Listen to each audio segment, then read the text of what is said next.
Assalamualaikum warahmatullahi wabarakatuh. Perkenalkan, nama saya Siva Ramadhani. Saya berasal dari Universitas Islam Negeri Sumatera Utara. Nah, di sini saya akan melakukan sebuah riset tentang pengaruh pembelajaran anak selama COVID-19 ini. Nah, di sini pembelajaran secara daring kita lakukan dengan menggunakan internet, yaitu dengan menggunakan smartphone, handphone, maupun laptop. Nah, selama masa pandemi COVID-19 ini, semua kegiatan diberhentikan, termasuk kegiatan belajar mengajar. Nah, karena diberhentikan, pastinya kita menggunakan pembelajaran secara daring. Berikut ini, marilah kita simak tentang beberapa pemikiran anak tentang pembelajaran secara daring ini. Assalamualaikum. Waalaikumsalam, Kak. Perkenalkan, nama saya Siva. Saya berasal dari UNSU. Di sini saya akan melakukan riset tentang pengaruh pembelajaran secara daring terhadap kegiatan anak selama COVID-19 ini. Nah, di sini saya ingin mewawancarai kamu tentang pertanyaan-pertanyaan yang saya akan ajukan. Nah, sebelum itu, bisa kamu memperkenalkan diri kamu, sebutkan nama dan asal sekolah kamu. Baiklah, nama saya Candika Putri.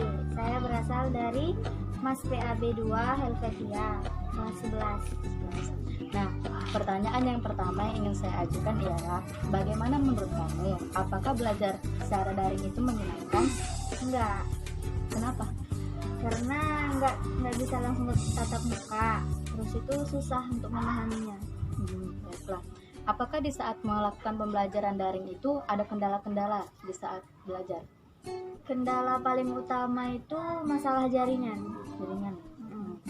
Baiklah, kalau menurut kamu, apakah kamu lebih suka belajar secara daring atau tatap muka secara langsung? Saya lebih suka belajar secara tatap muka. Selain lebih mudah memahami, lebih mudah juga untuk bertanya secara leluasa. Apakah kamu ada kesulitan ketika belajar biologi? Enggak, karena jurusan saya itu. Apakah belajar secara daring itu mempengaruhi kamu dalam kebebasan belajar?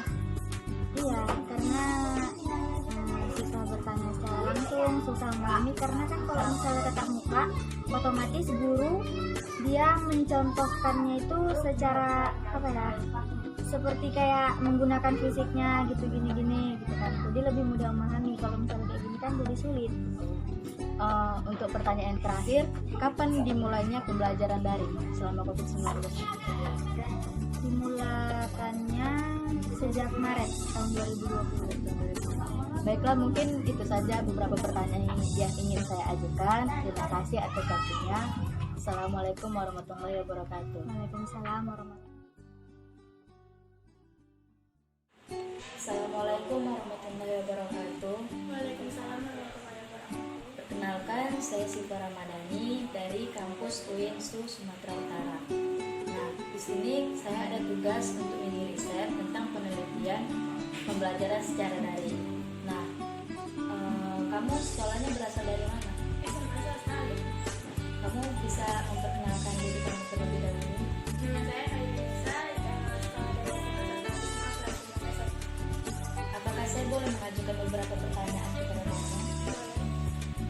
Bagaimana menurut kamu? Apakah belajar online itu menyenangkan? Enggak, Kenapa? karena nggak bisa dibaca pada teman. Terus kalau misalkan ada tugas itu kita nggak bisa langsung sama guru. Ada kendala saat belajar online? Ada di jaringan. Jaringannya ya salah satunya. Nah, menurut kamu lebih suka belajar secara daring atau tatap muka secara langsung? Tetap muka. Alasannya mengapa? Bisa dibaca sama teman-teman. Lebih asik tuh kalau misalkan tetap muka daripada kalau misalkan dari. Apakah kamu ada kesulitan ketika belajar biologi? Ada. Kenapa kesulitannya itu? Kesulitannya buat ngapal bahasa ilmiahnya. Baiklah, mungkin itu beberapa pertanyaan yang saya ingin tanyakan saja. Terima kasih atas waktunya. Wassalamualaikum warahmatullahi wabarakatuh. Waalaikumsalam.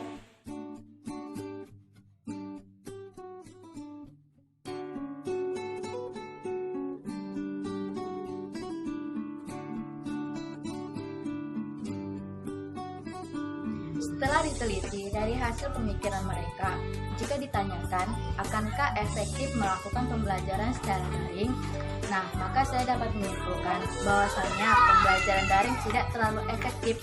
Mengapa demikian? Hal ini bisa kita lihat dari awal mula di mana perubahan sistem ajar mengajar yang semula dilakukan dengan cara yang konvensional, namun secara tiba-tiba berubah dalam waktu yang sangat instan menjadi pembelajaran daring tanpa melakukan perubahan secara bertahap, tapi langsung dilakukan dengan berskala besar. Jadi saya berharap kiranya para pendidik dan juga pemerintah perlu memahami dan memperhatikan kondisi peserta didik sebagai regenerasi kepemimpinan dalam menimba ilmu di tengah-tengah pandemi COVID-19 ini. Marilah kita senantiasa menjaga kesehatan untuk menyelamatkan dirimu dan orang-orang di sekitarmu.